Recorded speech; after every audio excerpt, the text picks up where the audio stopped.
നാടകാനുഭവങ്ങൾ പറഞ്ഞു, നാടക നടനായി കുറേ വേദികളിലൊക്കെ വന്നു. അപ്പോഴും തയ്യൽ തുടർന്നുകൊണ്ടിരുന്നു എന്ന് പറഞ്ഞിരുന്നു അല്ലേ? പിന്നെ സിനിമയിൽ എങ്ങനെയാണ് ആദ്യമായിട്ട് വന്നത്? ഈ കൂട്ടത്തിലൊരു മോഹൻദാസ് എന്ന് പറഞ്ഞൊരു ക്ലബ് ഒരാളുണ്ട്, എൻ്റെ ഒരു ചേട്ടനും കൂടെയൊക്കെയാണ്. ആളാണ് നായകനായിട്ട് നമ്മുടെ സമിതിയിലെ നാടകങ്ങളിലൊക്കെ ഹീറോ ആയിട്ടൊക്കെ അഭിനയിക്കുന്ന സുന്ദരനാണ്. ഐ.വി. ശശി സാറിനെ പോലെ ഇരിക്കും ചെറുപ്പത്തിൽ. അത് ശരി. സാറൊക്കെ ഉണ്ട് മേക്കപ്പ് മാനായി, പിന്നെ ഒത്തിരി പടങ്ങൾ ചെയ്തു. പത്മനാഭ സാറിൻ്റെ എല്ലാ പടങ്ങളും ചെയ്തു. ആള് ഇടയ്ക്ക് ഇങ്ങനെ ഒരു സദാശിവം എന്നൊരു മേക്കപ്പ് മാൻ്റെ കൂടെയൊക്കെ ഇടയ്ക്ക് പോകുമായിരുന്നു വർക്കിന്. അതുകൊണ്ട് തന്നെ സിനിമയായിട്ടൊരു ബന്ധമുണ്ടെന്നുള്ളൊരു ഇമേജ് ആൾക്ക് സമിതി എല്ലാവർക്കും ഭയങ്കര നമ്മൾ കൗതുകത്തോടെ നോക്കി നിൽക്കും. സിനിമയിലൊക്കെ ഉള്ള ആളാണെന്നുള്ളൊരു.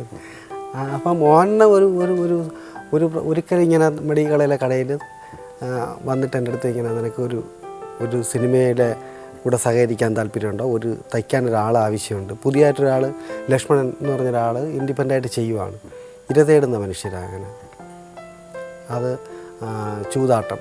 അപ്പോൾ അതിനൊക്കെ തയ്ക്കാനായിട്ട് ഞാൻ ആദ്യം പോകുന്നത്.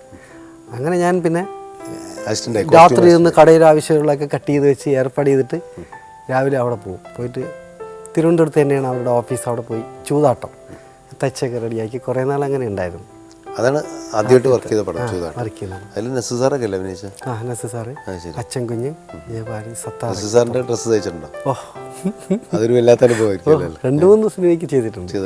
ആലപ്പി, അഷ്റഫ്, ആളുടെ ആദ്യത്തെ പടം വനിതാ പോലീസ്, അങ്ങനെയൊക്കെയുള്ള പടമൊക്കെ തയ്ച്ചിട്ടുണ്ട്.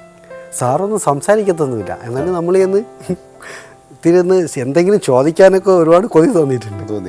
അങ്ങനെ പിന്നെ സ്വാക്ഷരമ കാലിൽ മൂടി പിടിച്ച് വലിച്ചിട്ടുണ്ട്. അപ്പോൾ നോക്കി ചെയ്യൂ ഇങ്ങനെയൊക്കെ അത്രയൊക്കെ പറഞ്ഞിട്ടുണ്ട്. എന്തെങ്കിലും സംസാരിക്കാൻ വേണ്ടി മുടി പിടിച്ചു വരും. അത് ശരി, അത് കൊള്ളാം.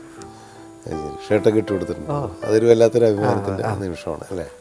അപ്പോൾ അങ്ങനെ വർക്ക് ചെയ്യുമ്പോൾ എന്തായിരുന്നു ധനുഷിൻ്റെ മനസ്സിൽ? കാരണം ഇതുപോലൊരു നടനാവണം.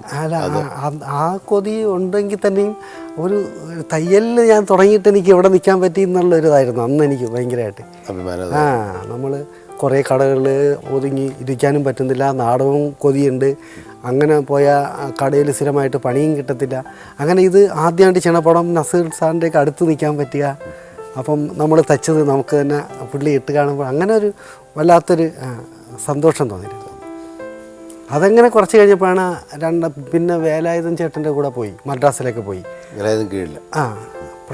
പ്രേമഗീതങ്ങളാണ് പ്രേമനിവാസൊക്കെ അഭിനയിച്ച ആ പടത്തിനൊക്കെ മദ്രാസിൽ പോയി.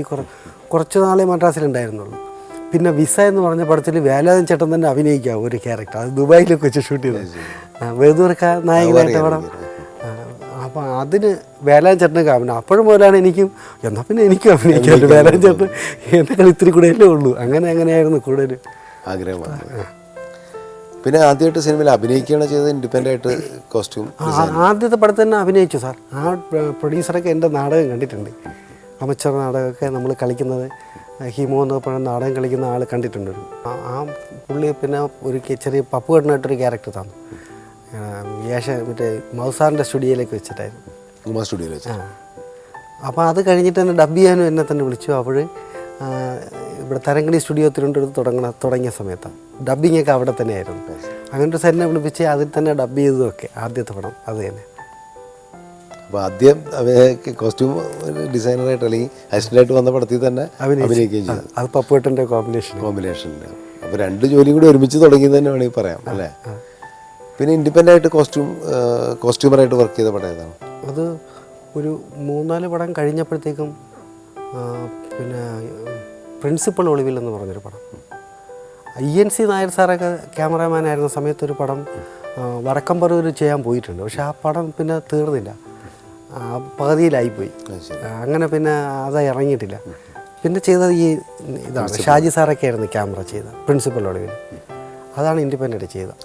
പിന്നെ അങ്ങോട്ട് തുടർച്ചയായിട്ട് തിരുവനന്തപുരം ചുറ്റിപ്പറ്റിയുള്ള പടങ്ങളേ ഉള്ളൂ. മറ്റേ യൂണിയൻ പ്രശ്നം, കാർഡ്, അങ്ങോട്ട് പോകാൻ അറിയില്ല, അങ്ങനെ ചെയ്തു പോയിരുന്നു. അങ്ങനെ കുറേ ചെയ്ത് നമ്മുടെ പ്രാദേശികമായിട്ട് നടക്കുന്ന പടങ്ങളൊക്കെ എങ്ങനെയെങ്കിലും തട്ടിക്കൂട്ടി ചെയ്യുന്നതാവും. അപ്പം 2-3 ജോലിക്കാരും കൂടെ ഉണ്ടാവും. തീരുമ്പോഴത്തേക്ക് അവർക്ക് കൊടുക്കാനുള്ള കാശ് പോലും കിട്ടത്തില്ല. അങ്ങനെ പല പ്രാവശ്യം ആയപ്പോഴത്തേക്ക് അമ്മ പറഞ്ഞു ഇനി അങ്ങനെ വേണ്ട. അമ്മ ചെറിയ ചിട്ടി പിടിച്ച പൈസയ്ക്ക് എനിക്ക് തന്നിട്ടുണ്ട്. ലാസ്റ്റ് ഇവർക്ക് പിരിച്ചുവിടാനൊക്കെ പൈസ ഇല്ലാണ്ടായിട്ടുണ്ട്. അങ്ങനെ പിന്നെ അതങ്ങ് മതിയാക്കി. അങ്ങനെ ഇരിക്കുമ്പോഴാണ് പിന്നെ പത്മരാജൻ സാറിൻ്റെ പടം ചെയ്യാനായിട്ട് സുരേഷ് ഉണ്ണിത്താൻ വിളിക്കുന്നത്. അത് ഏതായിരുന്നു പടം? അവരൻ. നമുക്ക് പാർക്കാൻ മന്ദിരത്ത്. നമുക്ക് പാർക്കാൻ മന്ദിരത്ത്. അത് ഇന്ദ്രൻസാണ് അതിൻ്റെ. അതുപോലെ പിന്നെ സാർ മരിക്കുന്നതിന് സാറിൻ്റെ എല്ലാ പടങ്ങളും ചെയ്യുമായിരുന്നു. ഞാനും മറ്റേ മോഹൻദാസ് അണ്ണായിരുന്നു മേക്കപ്പ്. അണ്ണനൊക്കെ പറഞ്ഞിട്ട് തന്നെയാണ് അതിലെന്നെ വിളിക്കുന്നത്. അപ്പോഴും പോലെയാണ് ഇതിൻ്റെ ഒരു വിലയും അറിയുന്നുള്ളൂ. അതൊന്നും എനിക്ക് നമ്മുടെ ഉപജീവനത്തിനും അത് നല്ലതാണെന്ന് ബോധ്യമാവുന്നതൊക്കെ സാറിനോട് കൂടിയ ശേഷം തന്നെയാണ്. അതൊരു വല്ലാത്ത അനുഭവമാണ് അല്ലേ? പത്മരാജൻ്റെ പോലെ ഒരു പ്രതിഭാതനായിട്ടുള്ള സംവിധായകൻ്റെ കൂടെ ഇത്രയും പടങ്ങൾ ചെയ്യാം അല്ലേ? വലിയ വലിയ പടങ്ങൾ. നമുക്ക് ഓർക്കാൻ മുതിരിത്തോപ്പ് അല്ലേ? അപ്പോൾ അന്നിപ്പോൾ ഇത് പൊതുവെ ഇപ്പോൾ നമ്മൾ കോസ്റ്റ്യൂം ഡിസൈനിങ് എന്നൊക്കെ പറയുമ്പോൾ ഇപ്പോൾ കുറച്ചും കൂടി ആൾക്കാർ ശ്രദ്ധിക്കുന്നുണ്ട്. അന്ന് അങ്ങനെയൊന്നുമില്ല. അന്ന് തയ്ച്ചെന്തെങ്കിലും ഇടാന്നുള്ള രീതിയിൽ തന്നെയായിരുന്നു. അപ്പോൾ എന്തെങ്കിലും രീതിയിൽ അതിനെക്കുറിച്ച് പഠിക്കാനൊക്കെ ശ്രമിച്ചിട്ടുണ്ടോ? ഒരുപാട് കാര്യങ്ങൾ സാർ. അതിന് മുമ്പൊക്കെ ചെയ്യുമ്പോൾ നമ്മൾ എല്ലാം കുറേ നിറങ്ങളിങ്ങനെ കൊണ്ട് നിറയ്ക്കുമെന്നേ ഉണ്ടായിരുന്നുള്ളൂ. അളവിന് തച്ച് നിറയ്ക്കുക, ക്യാരക്ടർ അതിനെക്കുറിച്ചൊന്നും അറിയില്ല. ആരും അങ്ങനെ സീരിയസ് ആയിട്ട് എടുക്കുന്നതായിട്ട് കാണുന്നുമില്ല. അങ്ങനെ ഉണ്ടായിരുന്നുള്ളൂ. ഇപ്പോൾ സാറിൻ്റെ അടുത്ത് ചെന്നതിന് ശേഷമാണ് സാറ് കഥ പറഞ്ഞു തന്നോ എന്ന് ചോദിക്കും. അപ്പം ഉണ്ണിത്താൻ ചേട്ടൻ കഥ ആദ്യമേ പറഞ്ഞു തരും. അതാണ്. അപ്പോൾ ആ ഡോക്ടർ അങ്ങനെ ഈ നിറം ഉപയോഗിക്കും, അതില്ല, അങ്ങനെയൊക്കെ സാറിങ്ങനെ വളരെ കാര്യമായിട്ട് പറഞ്ഞു തരുമായിരുന്നു. അപ്പം അതുകൊണ്ട് തന്നെ സംശയം ഉള്ളതുകൊണ്ട് തന്നെ ഒരെണ്ണത്തിന് പോലെ ഒരു 3-4 എണ്ണം കടയിൽ പറഞ്ഞിട്ട് സാറിനെ സെലക്ട് ചെയ്യിച്ച് അങ്ങനെ കൊണ്ടുപോകും.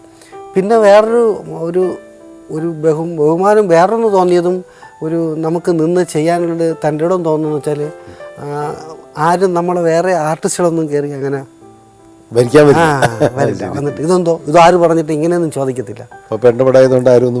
സാറ് പറയുന്നത് നമ്മൾ മര്യാദയ്ക്ക് ചെയ്ത് കൊടുത്താൽ പിന്നെ ഒന്നും വേണ്ട. അതുകൊണ്ട് കുറേ കൂടുതൽ സന്തോഷം തോന്നിയിട്ടുണ്ട്.